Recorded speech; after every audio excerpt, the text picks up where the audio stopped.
So it's funny because I was just saying, oh, I'm so looking forward to the fourth quarter coming back from spring break. We finally have we're just at a point where as a team, we were settling into a really nice groove. And then Right. this happens and you're like, what do I do? They do not teach you how to do this when you're learning how to No. be a principal. Join me as I talk with Vimbo Zvandasara-Zhou, the principal at LifePoint Academy, about how COVID-19 changed their school year.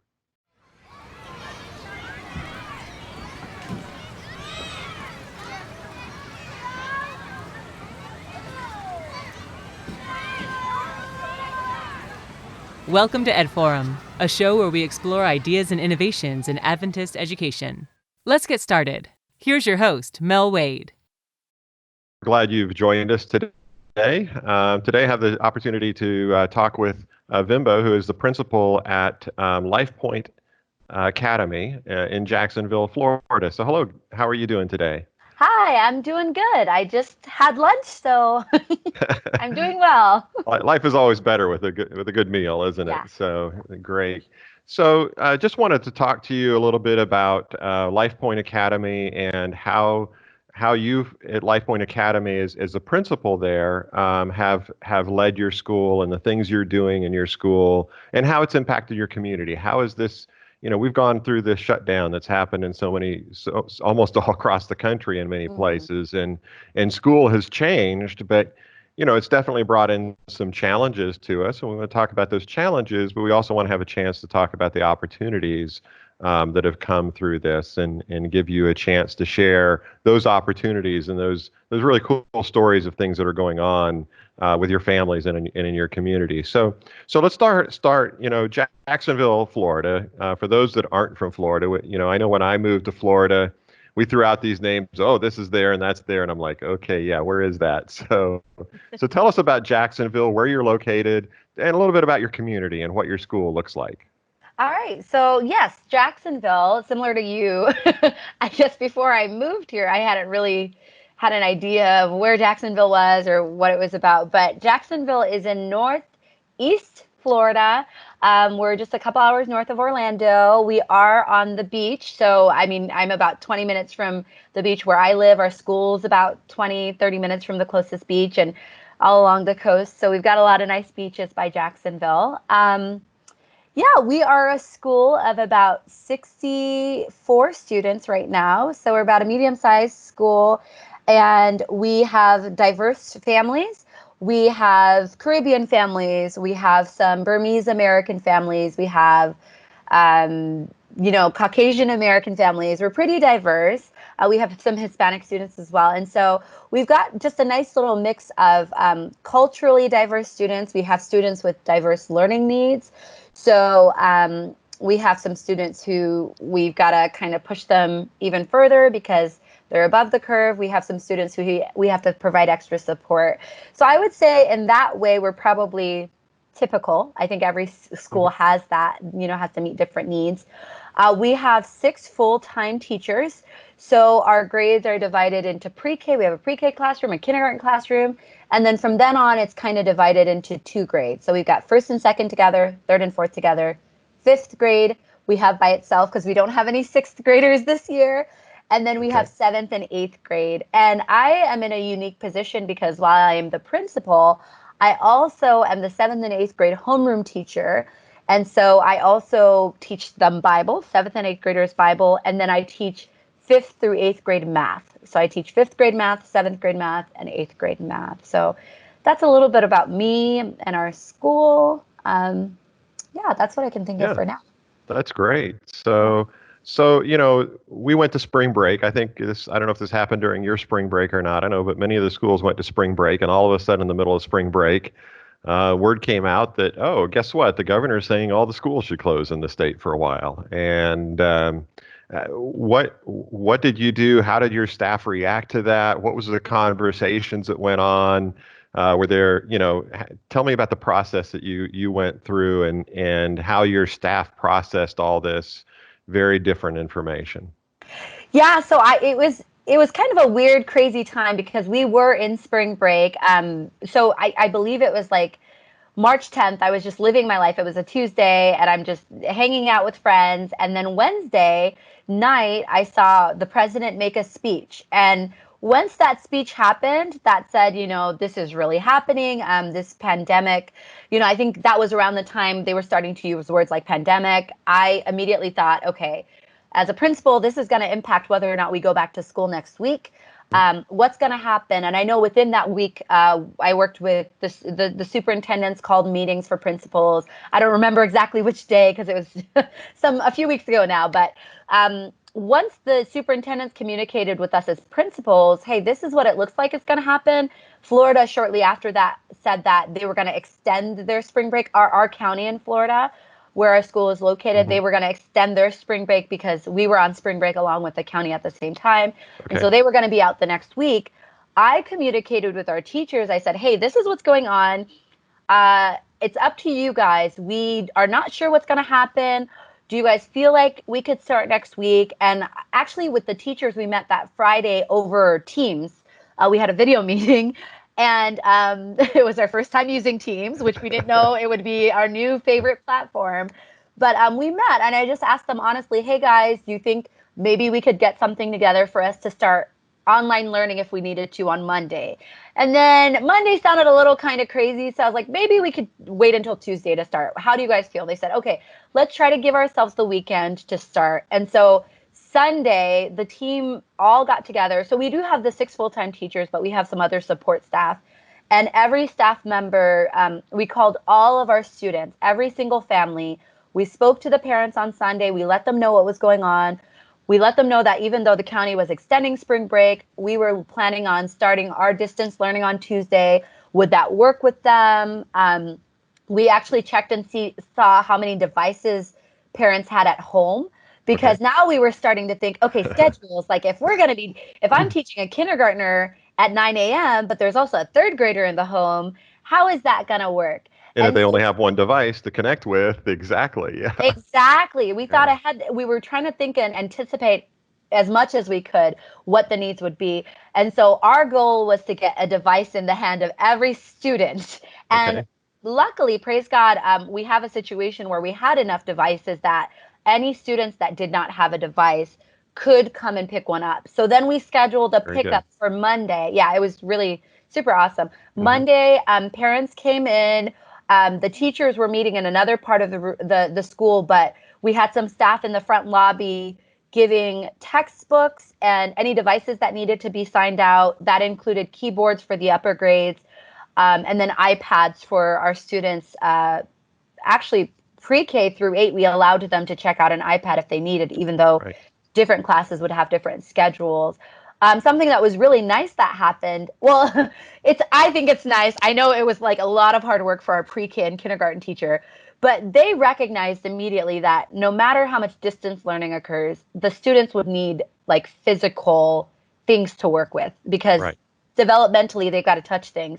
So I know our teacher, Mrs. Smiley, she teaches pre-K. She got together all of these amazing kits of Legos and Play-Doh. And yeah, it was super awesome. And she is not usually one who teaches like from worksheets and stuff. She does very interactive teaching and project-based. But she did manage to find, a few paper activities that were also very interactive. And so pre-K, kindergarten, and 1st and 2nd grade, their first 2 weeks were things that were physically sent home. It wasn't as much video-based learning or textbook-based. Okay. And then from 3rd grade and above, we just let our parents know we're going to let them know the schedule. We're going to just transition to having video classes online. And as many textbooks are available online, we'll kind of use those resources. But yeah, that was kind of the crash course into distance. It was a big change. Now, did you just all of a sudden go full all classes the first day? Did you phase into it? How did it kind of progress what was the learning? How did you kind of grow this?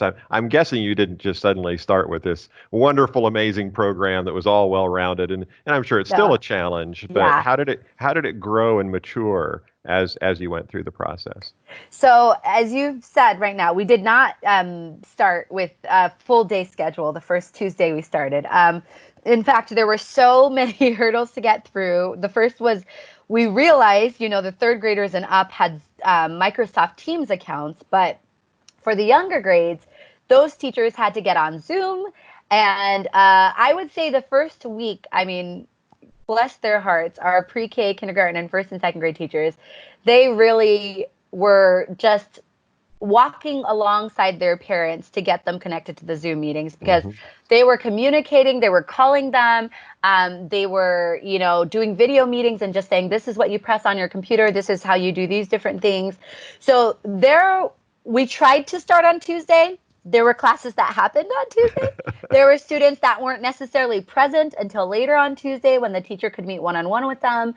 But I would say by that Friday, every teacher and every class and every student was pretty much either attending the class or communicating with the teacher, and the teacher was communicating back and saying, hey, a parent might say, hey, I'm working during the day, but I want to help my child do this. Can we just watch the class later? And we really tried to work to be as flexible as we could with the parents and say, yeah, watch the class later. Hey, this assignment was due today, but you know what? If you need a couple extra days because you want to work with your student on that, let us know when you turn it in just so we don't miss that. And so I don't know. I was personally impressed by my teachers because I know every single one of them for that first couple weeks, probably at least every day or every couple days was talking to every family in their class and trying to help them just navigate the new systems. So you're saying the first week or so was a lot of teachers teaching parents? Yeah, which was funny. In some cases, or students just getting that connectivity piece together it's a lot of effort. It's doable, but it's a lot of effort to do that training. And then the process, how do we act in class on a video? Yeah. Oh man, that was probably one of our first lessons. And I really appreciate our fifth grade teacher. She made a really simple rule sheet that was like, it just had 3 rules, just like we do in the classroom. We try to keep the rules simple. And it was like, be respectful, something like, be on time to class. I can't remember the rules right now off the top of my head, but it was just 3 very simple rules because we had kids coming to class. They were still in bed. They had bedhead or their camera was off, but they were texting a friend. And then the friend is kind of, kids are sometimes, they volunteer more information than you even ask. So they're inadvertently telling on their friend who's texting them during class. And so, yes, that first couple weeks, our teachers were teaching parents. Our teachers were learning themselves how to use Microsoft Teams, myself included. I was trying to find as many tutorials as I could, both on Teams for my classes, as well as Zoom to support our lower grades teachers who needed that Zoom support. So I did get a Zoom account as well. So there was just a lot of back and forth. And I think what really helped us as a team is, and I think I got this advice, I don't want to say that it was my brilliant idea. I think either one of the superintendents or another principal suggested that we meet with our team just to kind of debrief, like no agenda, just debrief. How did the day go? And so that first couple of weeks, it was kind of funny because the first couple of weeks, there was always a new update from every teacher. It was like, my day was either amazing and everyone finally logged on and everyone's doing their assignments, or my Zoom kept kicking me out. And, there were some amazing discoveries people found, like, hey, I'm using this whiteboard online. And so now I don't even need a document camera. I can just show my kids on my iPad by writing on this whiteboard exactly how I would do it in class. So that really helped us as a staff grow together, in that we met every day at 3 after our teaching days were done and just talked. And sometimes it was 15 minutes and sometimes it was 45 minutes, but we were all sharing what we were learning as we were going. So are you saying that in some ways that your staff is actually closer together as a unit now than they were before? Oh, yes. We are. Already I was new to LifePoint Academy this school year. And so it's funny because I was just saying, oh, I'm so looking forward to the 4th quarter coming back from spring break. We finally have we're just at a point where as a team, we were settling into a really nice groove. And then this happens and you're like, what do I do? They do not teach you how to do this when you're learning how to be a principal. Yeah. But this wasn't covered in the college or master's degree programs anywhere. No, this is not part of that curriculum. But I would say our staff, I think everybody immediately realized the gravity of what was happening to the world. Like, this isn't just a LifePoint problem. This isn't just in Florida. Like, this is the entire world is going digital. And so I am really proud of what came out of that, because I think our staff all just stepped up to the challenge. And it's weird because this is going to sound just kind of weird, but for myself, during spring break, I really allowed myself to process what I was feeling emotionally. I cried about it. I journaled a lot. I prayed. I said, God, I'm fearful of what could happen to my family, what could happen to our students. And I really tried to push myself to be in touch with my emotions over spring break, so that for myself, once the staff came in and we were really working on it, I would say from Sunday on, from that week we started on that Tuesday, that I could be as supportive, having already processed what I knew would eventually happen if I tried to suppress it, if that makes sense. Right. Because what I saw was what I had gone through during spring break. And I'm still processing. We're all kind of going through it. But I was able to then be there for my staff. And, I have a particular staff member, I won't mention my name, but when this first fell in our laps, she was just devastated. And she was just like, hey, I've got a good groove in my own classroom right now. I don't think I can do this. And just sitting with her through it and just saying, everything you're saying, I said to myself last week, I was like, who is going to be a principal through COVID? Not me. Like I said, I'm not equipped. And I said, none of us are, and we don't even know where to start, but let's just do the next thing we need to do. What is the very next thing you need to do? And to this day now, she is the number one person who, when we're popping on these meetings, she's like, oh, I figured out this and I'm doing this. And, the different tips she's found to help her students continue being engaged online. I am just amazed at how that situation completely turned 180. So it definitely has been kind of crazy for everyone. And that's a really good point, because there's a lot of this emotional aspect to everything that's going through that we as staff members go through. We have families. I mean, I know my mother is older, and if she gets it, it would not be good, for her. And so we have our own anxieties and how it affects us, as well as professionally. Like you say, none of us really signed up for this. This wasn't in any of our plans. And we said, oh yeah, I want to be a teacher through a lockdown. No. That's not what we were. So we're all adapting, but there is an emotional part for us, and also for our families of our students. And so how have you seen that part play out as far as your students and the families? Have you had any interactions in those areas? Yeah, I would say what actually worked out really well as far as timing was, our parent-teacher conferences were already scheduled, I think, a couple weeks into this distance learning. And so rather than shying away from them, I actually told the teachers, I said, hey, if you can, try to connect with your parents and see how they're doing, how this is working. Even if their student didn't have a learning plan before we went into this, maybe there are some students who are still adjusting. And parent-teacher conferences, I think, was a really good turning point for me, because when I was meeting with my 7th and 8th grade parents and I met with a couple 5th grade parents, but mostly 7th and 8th grade parents. And we were talking about just the transition. I learned from a parent whose student hadn't previously had problems, that they were just really struggling with seeing themselves on a screen, which to me seems like something so weird, because I don't know. I love pictures. I have Instagram. I have Facebook. I'm like, oh, okay. Yeah. What's a selfie? What's a selfie? It was as a millennial, very typical millennial. It was very easy transition for me to go to video teaching. And so for me as a teacher, I had just thought, well, I want to see what they're doing because of the problems I mentioned before about kids on their cell phones. And I realized, whoa, one, I've got to be way more adaptive to this learning. And I know there was another parent I talked to too, who was just saying their student is just so sad, it's hard for them to sleep. And I remember that hit me so hard that from that parent-teacher conference on, every morning I remember to, you can't, don't check my Teams record to see, but every morning I remember to, I log on a few minutes early before I start Bible at 8, and I type in a question in the chat box. And my students are actually the ones who are leading out in the Bible classes. So I do very little talking during the Bible class. But an example of a question I put the other day was, what is something you've been thinking a lot about? And some of my students typed in, I've been thinking about whatever video game they're playing when they're not doing their schoolwork. Uh-huh. And some students said, I'm thinking about how soon we can go back to school, right? But some students put some very thought-provoking things in there, like, I'm thinking about, is this going to impact me? Am I going to get sick? And it's weird because in some ways, I'm not a counselor, I'm not a psychologist. I don't even know if, I know I don't have the tools to kind of help kids work through this.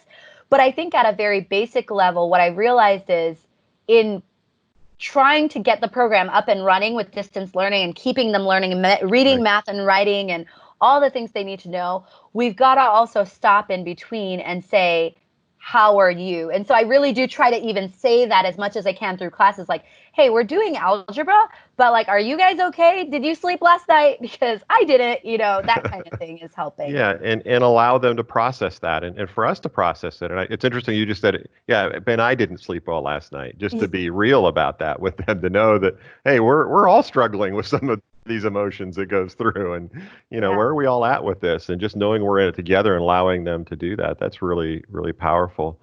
How have you, so we're about 4 or 5 weeks into this now. How have you seen, what kinds of changes have you seen from the beginning to now, both in your staff and in your students, and how the program has kind of, the whole program has transitioned? Well, I would say as far as just the staff overall, we've now, I guess, reestablished like how we're communicating. So that took some navigating because we all have kind of different schedules with our students and who we're teaching, but still trying to respect people's boundaries outside of work. I think at the beginning it was a little difficult because work is at home now. And so someone might send you a message on Teams or might email you, or if you're a staff member, another staff member might text you at 9 p.m. And, Right. It took a few weeks for us to kind of just allow for that to happen. And then to say now, okay, we're back to kind of 8 to 3. If it can wait until tomorrow, if it's, if nothing is an emergency, let's kind of try to give each other time to relax. And I've really been trying to strongly encourage my staff, if you can, take a lunch break, because I know there have been days where in between my teaching and then the principal meetings and then school board or whatever else is going on, I look up and it's 7 p.m. and I've been looking at a screen for, hours on end. And so now we're at the point where I can kind of try to encourage us towards more of that self-care with the staff. But I would say as far as teaching and with the students, we started off very instructionally heavy. We were all trying to keep, we were teaching science and social studies and math. And then very quickly it became apparent what is the most important thing they need. And what, if anything, at the beginning of next school year, can we say, hey, we know the fourth quarter was crazy. Let's kind of review a little bit of what you would have learned last year.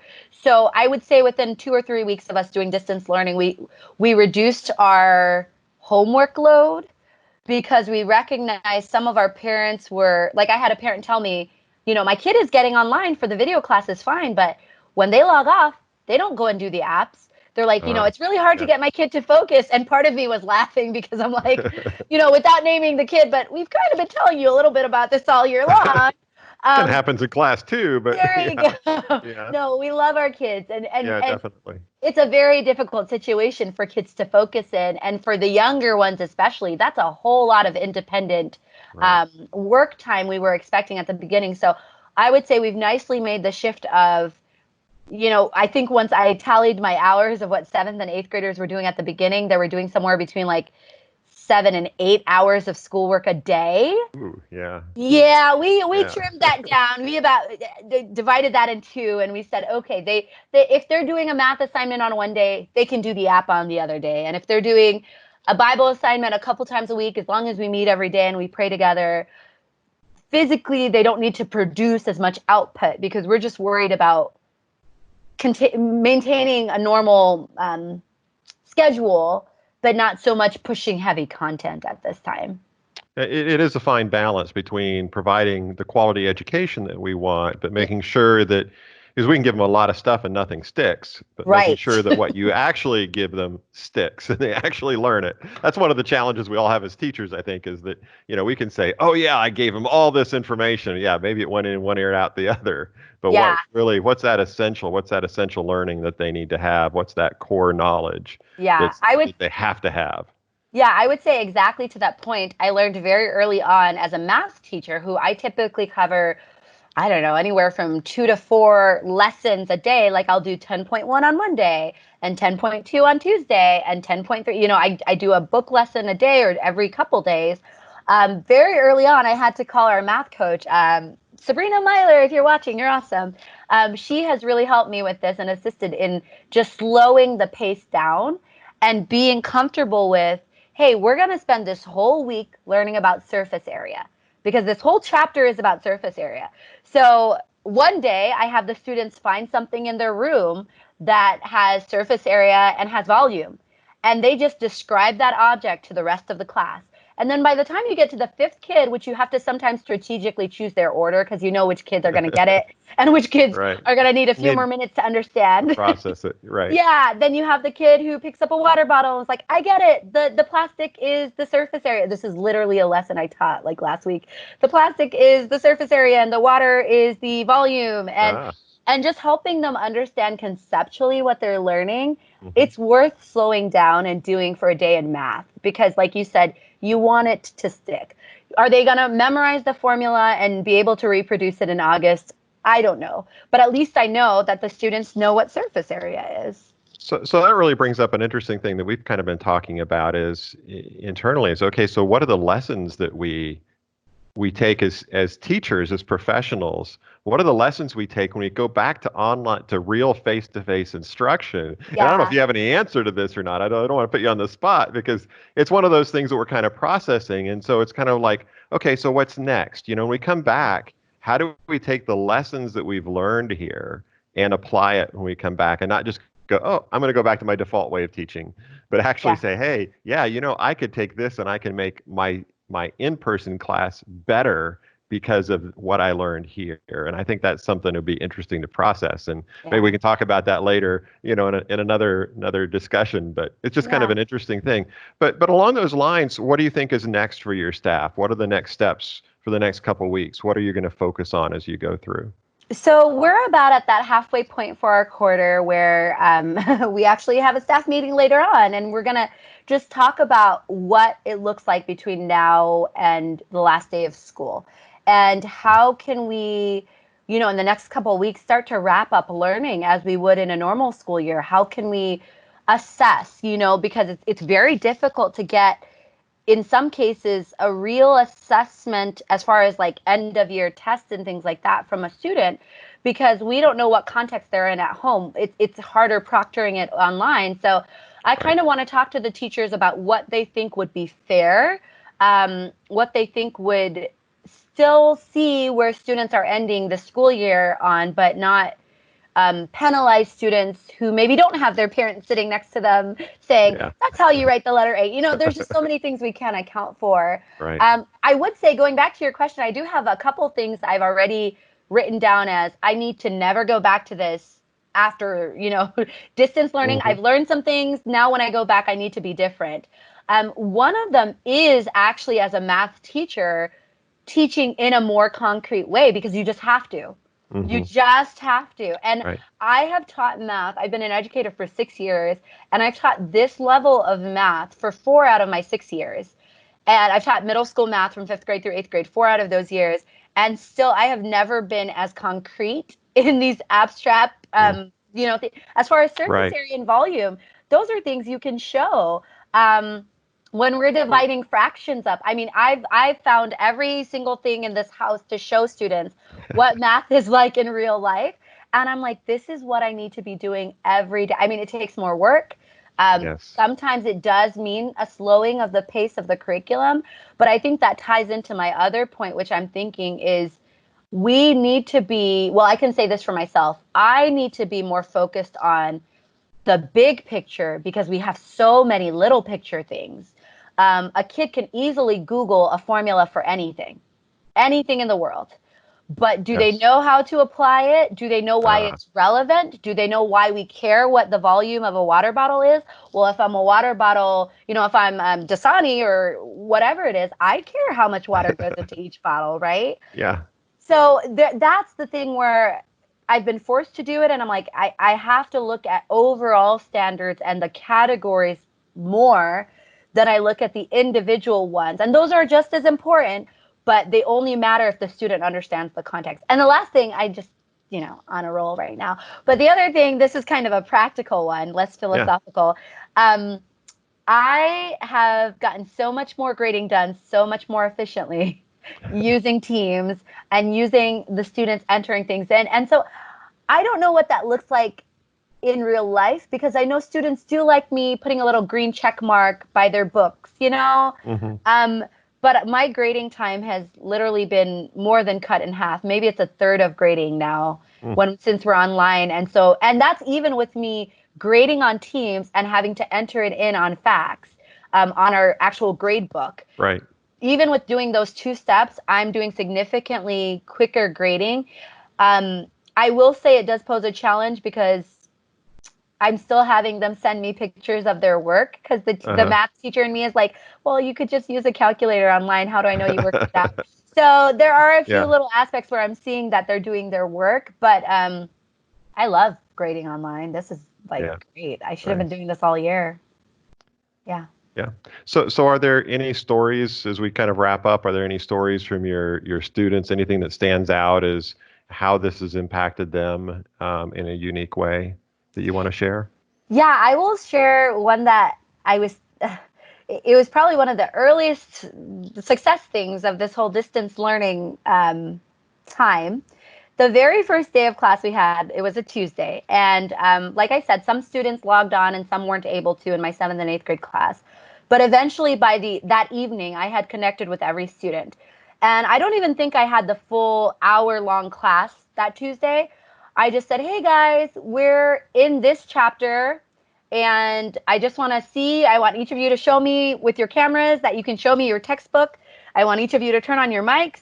And I just want you guys to know that we were in the middle of reviewing before spring break. And so this week we're going to kind of wrap up what we were doing before spring break. And so I log off with the students. And that evening I saw on Teams, because that was back when I was still logging on in the evenings to check. That evening I saw on Teams, a student had messaged me and she said, hey, Ms. Z, I recorded a video session of us kind of working through some of the review questions without you, but I'm not sure if I did it correct. So can you watch the video and let me know? And I kid you not, Mel, I can't make this up. This kid had done a study session with 4 of her classmates for like Wow. 40 minutes long, had recorded it. She had figured out how to use the whiteboard on Teams.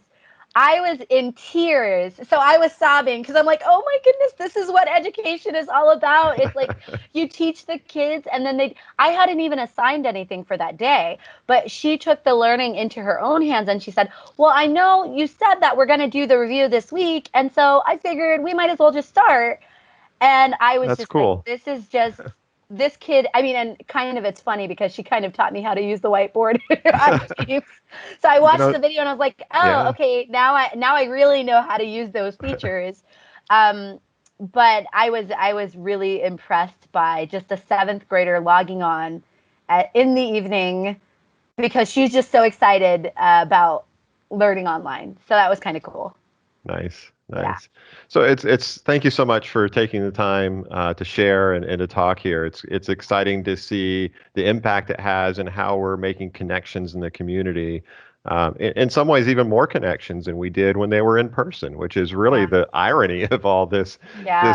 stay-at-home order is sometimes we're actually having more conversations with neighbors and with students and families and that kind of thing than we were before. So thank you very much. Yeah. Again, thank you for your leadership. We appreciate everything you're doing there Yeah. at LifePoint in Jacksonville. So thank you very much. You're welcome. Thank you so much for this opportunity. And hopefully this is over soon. But while we're in it, it's good to know that we've got each other for support. So thank you for that. You bet. Have a good day. Thank you. You too. Thanks for joining us on this episode of EdForum. Be sure to visit us online at edforum.adventist.org, where you can subscribe to the show on YouTube, iTunes, Stitcher, or via RSS, so you'll never miss a show. While you're at it, if you found value in the show, we'd appreciate giving us a thumbs up and rating us on iTunes. Or if you'd simply tell a friend about the show, that would help us out too.